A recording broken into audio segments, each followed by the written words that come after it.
What to do next? It was a momentous question. I had gone out into the world to shift for myself at the age of 13, for my father had endorsed for friends, and although he left us a sumptuous legacy of pride in his fine Virginia stock and its national distinction, I presently found that I could not live on that alone without occasional bread to wash it down with. I had gained a livelihood in various vocations, but had not dazzled anyone with my successes.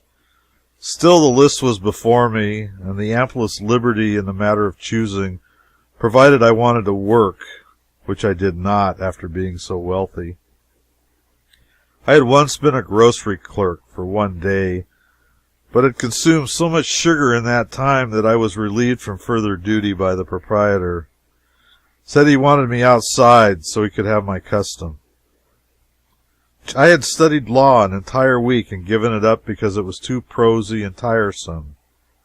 I had engaged briefly in the study of blacksmithing, but wasted so much time trying to fix the bellows so that it would blow itself that the master turned me adrift in disgrace and told me I would come to no good.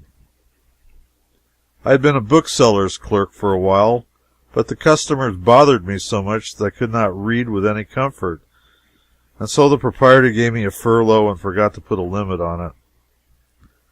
I had clerked in a drug store part of a summer, but my prescriptions were unlucky, and we appeared to sell more stomach pumps than soda water, so I had to go. I had made myself a tolerable printer under the impression that I would be another Franklin some day, but somehow had missed the connections thus far. There was no berth open in the Esmeralda Union, and besides, I had always been such a slow compositor that I looked with envy upon the achievements of apprentices of 2 years' standing. When I took a take foreman on the habit of suggesting that he wanted some time during the year, I was a good average St. Louis and New Orleans pilot, and by no means ashamed of my abilities in that line. Wages were $250 a month and no board to pay. I did long to stand behind a wheel again and never roam any more, but had been making such an ass of myself lately in grandiloquent letters home about my blind lead and my European excursion that I did what many and many a poor disappointed miner had done before. Said, "It's all over with me now, and I will never go back home to be pitied and snubbed." I had been a private secretary, a silver miner, and a silver mill operative, and amounted to less than nothing in each. And now, what to do next? I yielded to Higby's appeals and consented to try the mining once more. We climbed up on the mountainside and went to work on a little rubbishy claim of ours that had a shaft on it 8 feet deep. Higby descended into it and worked bravely with his pick till he had loosened up a deal of rock and dirt. Then I went down with a long-handled shovel, the most awkward invention yet contrived by man, to throw it out. You must brace the shovel forward with the side of your knee till it is full, and then with a skillful toss throw it backward over your left shoulder. I made the toss, and the mess landed just on the edge of the shaft, and it all came back on my head and down the back of my neck. I never said a word, but climbed out and walked home. I inwardly resolved that I would starve before I'd make a target of myself and shoot rubbish at it with a long-handled shovel. I sat down in the cabin and gave myself up to solid misery, so to speak. Now, in pleasanter days, I had amused myself with writing letters to the chief paper of the territory, the Virginia Daily Territorial Enterprise, and had always been surprised when they appeared in print. My good opinion of the editors had steadily declined, for it seemed to me that they might have found something better to fill up with than my literature. I found a letter in the post office as I came home from the hillside, and finally I opened it. Eureka! And I never did know what Eureka meant, but it seems to be as proper a word to heave in as any when no other sound offers. It was a deliberate offer to me of $25 a week to come up to Virginia and be city editor of the Enterprise. I would have challenged the publisher in the blind lead days. I wanted to fall down and worship him now. $25 a week. It looked like bloated luxury, a fortune of sinful and lavish waste of money. But my transports cooled when I thought of my inexperience and consequent unfitness for the position, and straightway on top of this my long array of failures rose up before me. Yet if I refuse this place, I must presently become dependent upon somebody for my bread, a thing necessarily distasteful to a man who had never experienced such humiliation since he was 13 years old. Not much to be proud of, since it is so common, but then it was all I had to be proud of. So I was scared into being a city editor. I would have declined otherwise. Necessity is the mother of taking chances.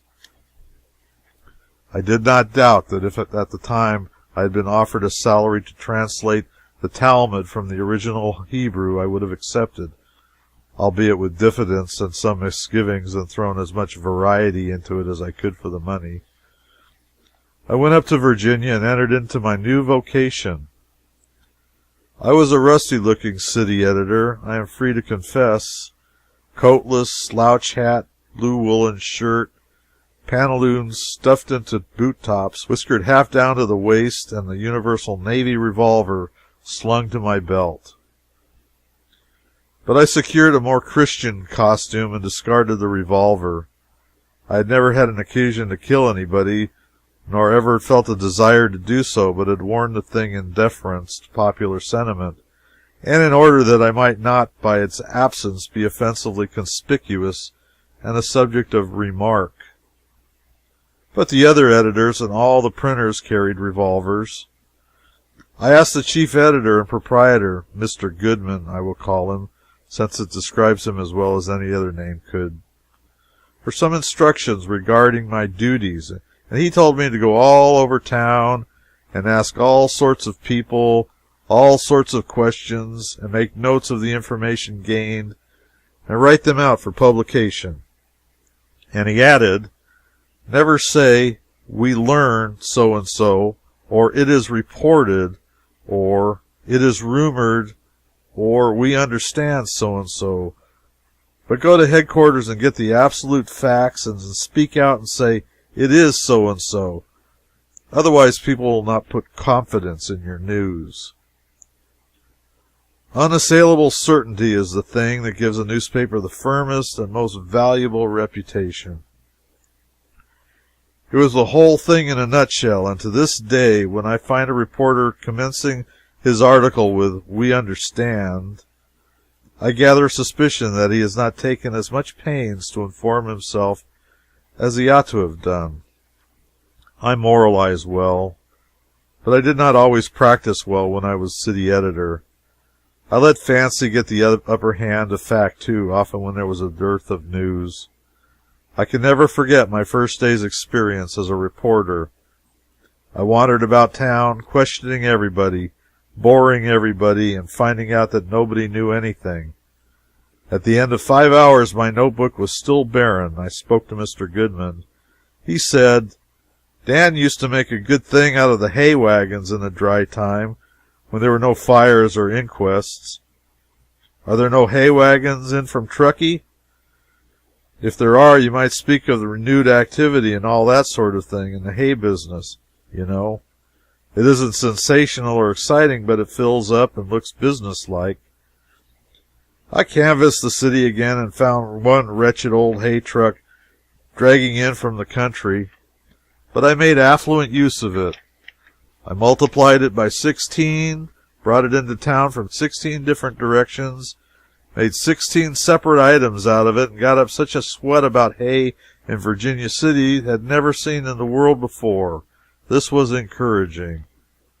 2 nonpareil columns had to be filled, and I was getting along. Presently, when things began to look dismal again, a desperado killed a man in a saloon, and joy returned once more. I never was so glad over any mere trifle before in my life. I said to the murderer, "Sir, you are a stranger to me, but you have done me a kindness this day which I can never forget. If whole years of gratitude can be to you any slight compensation, they shall be yours. I was in trouble, and you have relieved me nobly, and at a time when all seemed dark and drear. Count me your friend from this time forth, for I am not a man to forget a favor." If I did not really say that to him, at least I felt the itching desire to do it. I wrote up the murder with a hungry attention to details, and when it was finished, experienced but one regret, namely that they had not hanged my benefactor on the spot so I could work him up too. Next, I discovered some immigrant wagons going into camp on the plaza and found that they had lately come through hostile Indian country and had fared rather roughly. I made the best of the item that circumstances permitted and felt that if I were not confined within rigid limits by the presence of the reporters of the other papers, I could add particulars that would make the article much more interesting. However, I found one wagon that was going to California and made some judicious inquiries of the proprietor.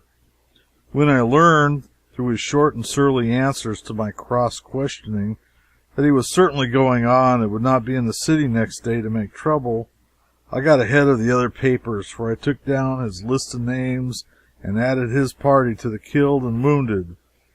Having more scope here, I put the wagon through an Indian fight that to this day has no parallel in history. My 2 columns were filled. When I read them over in the morning, I felt I had found my legitimate occupation at last. I reasoned within myself that news, and stirring news, too, was what a paper needed, and I felt that I was peculiarly endowed with the ability to furnish it. Mr. Goodman said I was as good a reporter as Dan. I desired no higher commendation. With encouragement like that, I felt I could take my pen and murder all the immigrants on the plains if need be, and the interests of the paper demanded it.